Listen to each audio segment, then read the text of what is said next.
안녕하세요. 플레이야입니다.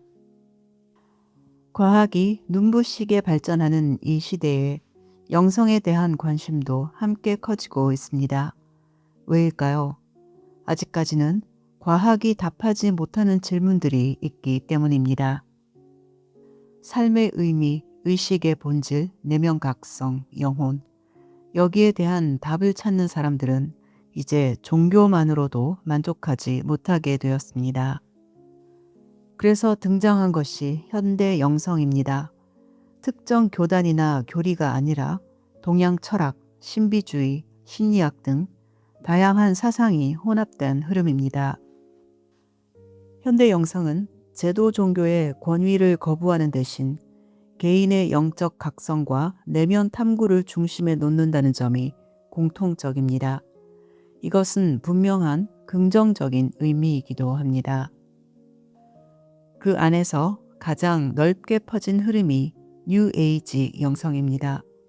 특히 2006년 시크릿이 출판되면서 끌어당김의 법칙이라는 개념이 전 세계 대중의 언어가 되었고, 이후 진동, 확언, 현실 창조라는 언어들이 유튜브와 SNS를 타고 폭발적으로 퍼져나갔습니다. 시크릿의 공헌이 있다면 진정한 힘은 외부의 절대자가 아니라 내면에서 온다는 메시지를 처음으로 대중의 언어로 만들었다는 점입니다. 끌어당김의 법칙을 필두로 한 뉴에이지 사상은 긍정적, 부정적 측면을 동시에 가지고 있습니다. 그중 분명한 한계는 우주와 현실의 구조를 아주 피상적으로만 소개하고 있다는 점입니다. 부정적인 감정을 느낄 때 그것을 제대로 마주하는 방법을 설명하는 것이 아니라 긍정으로 덮으려는 경향, 이른바 독성 낙관주의가 여기서 비롯됩니다. 원하면 이루어진다는 전제 역시 현실 창조의 법칙에 제대로 접근한 것은 아닙니다. 원함은 그 자체로 고유의 진동이기에 원하는 상태 그 자체를 끌어당깁니다. 원함의 이유가 결핍이라면 우리는 그 결핍을 끌어당길 것입니다. 끌어당김의 법칙을 현실 통제의 방식으로 이해한다면 그것은 큰 오해입니다. 우리는 실제로 원하는 것을 끌어당기는 것이 아닙니다. 진동이 정렬되어 있다면 그 정렬된 상태대로, 그렇지 않다면 정렬되지 않은 상태대로 지금의 나에게 필요한 것이 드러납니다. 그래서 끌어당김의 법칙보다는 거울의 법칙이라는 말이 더 정확합니다. 현대 영성이 전한 또 하나의 의미 있는 일은 분리를 해제하고 인류의 모든 문제를 해결할 수 있는 힘이 바로 사랑이라는 것을 일깨워 준 것입니다. 그러나 문제는 이것이 감상적인 분위기로만 설명되어 실천적인 개념으로 정립하지 못할 때 생깁니다. 우리는 하나다, 사랑만이 길이다 라는 말이 반복될 때 경계를 긋고 자신을 보호하려는 행동은 해서는 안 될 것처럼 느껴집니다. 나보다 타인을 먼저 위해야 한다는 이타심은 어느 순간 자기 자신에게 휘두르는 폭력이 될 수 있습니다.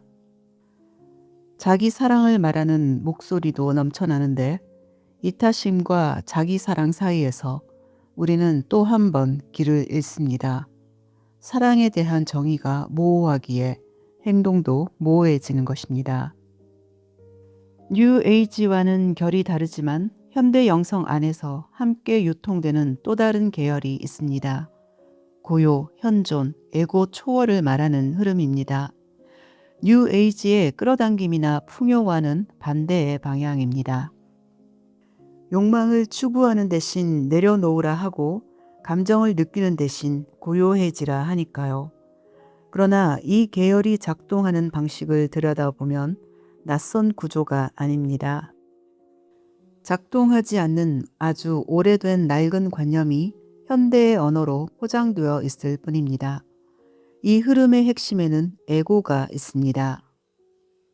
에고는 고통의 원인으로 설정되고 그것을 초월하거나 해체하는 것이 목표가 됩니다. 그런데 여기서 한 가지 문제가 생깁니다. 에고를 적으로 설정하는 순간 그것과 싸우는 또 다른 자아가 만들어집니다. 에고의 역할이 정확히 무엇인지 모르고 에고는 사라질 수 없는 구조라는 것도 모른 채 또 다른 에고가 이 싸움을 주도하려 합니다. 다만 이 자아는 고요히 머물기에 자신은 에고가 아니라 더 영적이라 착각합니다. 이 시도 자체가 바로 부정적 에고의 작동 방식입니다. 싸우는 대상이 실체가 아니라 자신이 부여한 의미와 정의라는 걸 모른 채 사람들은 수천 년 동안 조용히 그러나 치열하게 그 싸움을 해왔습니다. 감정을 느끼는 것, 자아를 갖는 것, 생각하는 것, 왜 이것들을 초월해야 한다고 믿게 되었을까요? 이 계열의 수행 전체를 떠받치는 깊은 믿음이 있기 때문입니다. 바로 인간으로 존재하는 것 자체가 문제다라는 것입니다. 이 믿음은 인간이라는 구조 자체가 영적인 차원의 연장이라는 사실을 제대로 이해하지 못한 데서 비롯됩니다. 이 믿음을 보지 못하는 한 수행은 영적 성장이 아니라 인간성에 대한 전쟁이 됩니다. 삶의 방향이 인간성의 소멸로 집중되기에 결과적으로 인간으로서의 경험과 배움 그리고 삶 자체를 부정하게 됩니다. 한 계열은 정렬되지 않은 믿음 위에 새로운 방법만 쌓고 다른 계열은 애초에 인간으로서는 도달할 수 없는 방식을 목표로 설정합니다. 방향은 달라도 문제는 하나입니다. 잘못된 전제를 믿고 있다는 것입니다. 이러한 관념과 행동은 결국 그 믿음을 강화할 뿐입니다. 알든 모르든 의식하든 의식하지 못하든 우리의 모든 경험은 믿음 체계 위에서 작동합니다. 여기에는 예외가 없습니다. 그것이 무엇이든 작동하는 메커니즘을 이해하는 순간 정의가 바뀝니다. 정의를 바꾸면 수천 년 동안 싸워왔던 적도 단숨에 사라집니다. 믿음과 거기서 나온 정의는 인생을 관통하는 알파이자 오메가입니다. 믿음과 정의의 변화는 사람의 변화이고 인생의 변화입니다.